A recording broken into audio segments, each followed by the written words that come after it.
The last episode we put in just in the purples and just the darkest shadow creases areas. I did go in and I put a layer of purple on the eyes, and then I'll put another layer after it dries.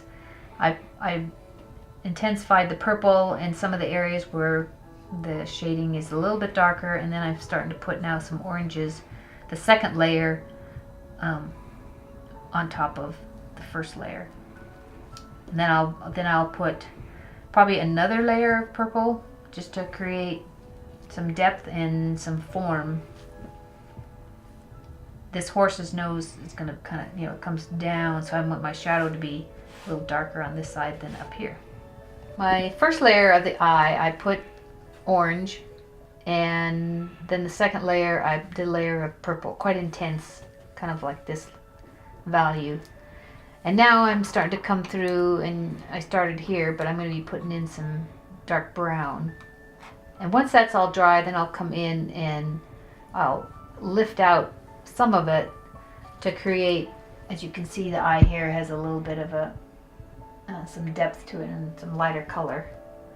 I switched back to a larger brush since it's a larger piece. A larger brush will come in handy. So I've put in the dark purple in the dark shadow area, so now I'm going to come in and give it a layer of some orange, some lighter color. I'm just going to lightly put it on.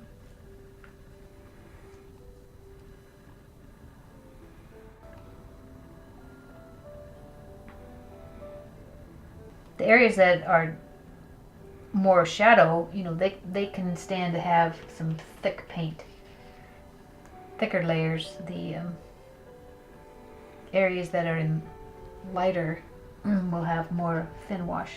So you can see there the difference of, say, this one compared to this one.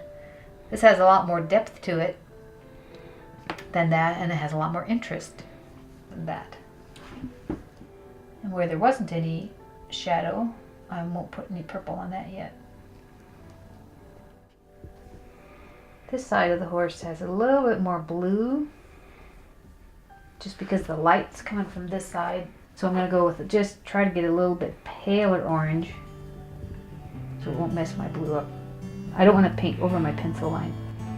Many times if you paint over your pencil line in watercolor, that kind of makes the pencil line permanent. It's not like oil where you can cover it all up.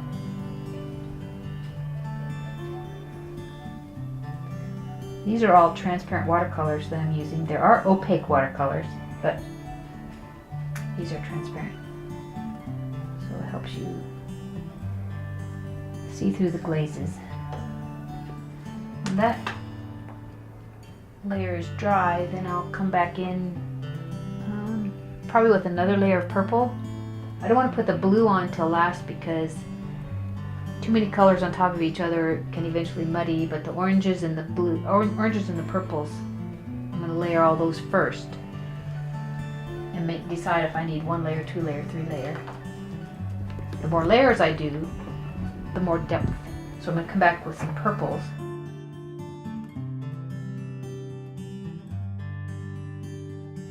I'm touching it to see if it's still really cool to the touch. That means it's just still pretty damp. And if I put it on when it's damp, it'll pick it right back up. I want to soften my edges.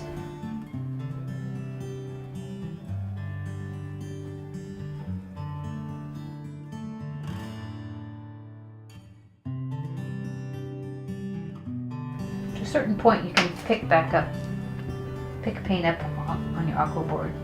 On paper, it sinks into the fibers and you can't always pick it out.